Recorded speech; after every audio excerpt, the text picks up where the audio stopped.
I was very skeptical of the idea of revisiting a film that was perfect in its original construct. It's not an easy task to approach a work of art and or a story or any media that had a cohesive vision and say, you know, I'm going to tell that story.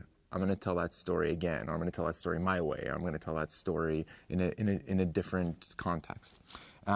So I was very wary for all the right reasons for myself when I first cracked the cover of David Lindsay-Abair's script.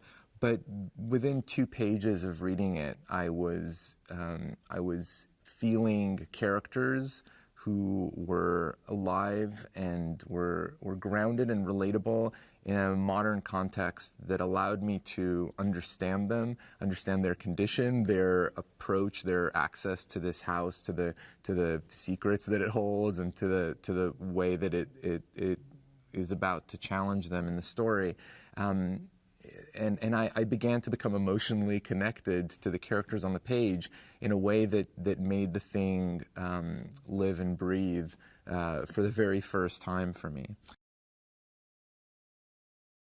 I started to really think about what it would take for me to dare go up against a film that had such a purity of vision. And I began to think about the problem of the poltergeist, the idea of a group of spirits who were so forgotten, so abandoned, so frustrated that they were able to channel that specific energy into this really heinous act of taking a child from its family to allow themselves a chance to have a sort of final release. This story is the story of the Bowen family, who are at a crossroads. They've become accustomed to a certain lifestyle, a certain slice of the American dream that's gotten just a little bit further away from them in the last few years.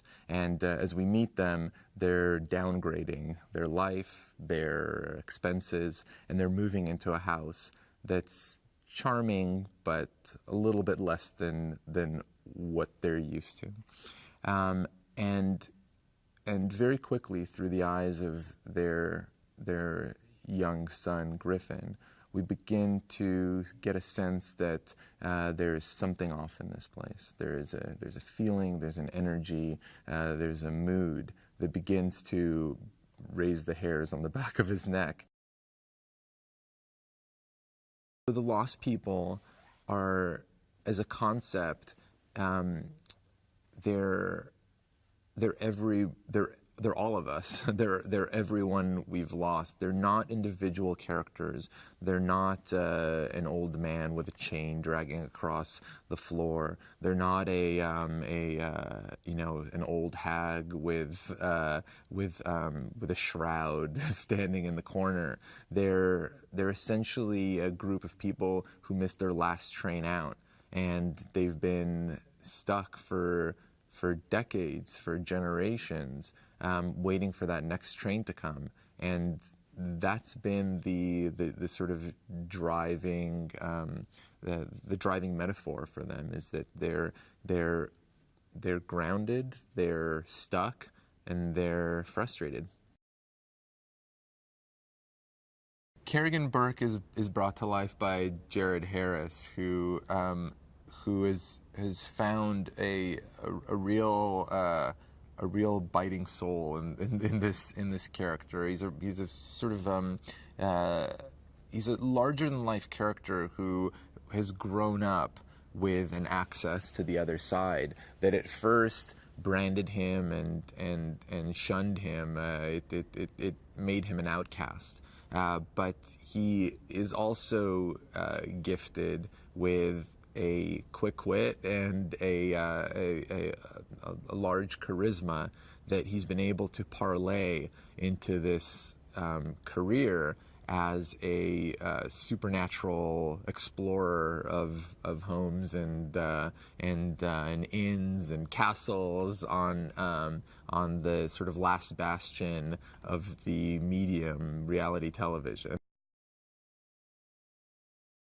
Griffin is too smart for his own good, and he asks too many questions, and he's too he's too aware of his environments. I don't think it's the first time that he's freaked out at night. I don't think it's the first time that he's screamed that the tree moved in a strange way. It's just that this time he's right. And so Griffin's a little bit sensitive and a little bit on edge, and that worries his parents. It's something, in the long roster of things that parents have to worry about, that's one of them. I hope that they fall in love with this family in the way that I have in making the film, that they care for them enough to feel a deep bond, a connection to them that pulls them into the screen when Maddie is taken, and finally a sense of elation, and that specific feeling that only a movie can give you when these characters pull together to achieve the impossible.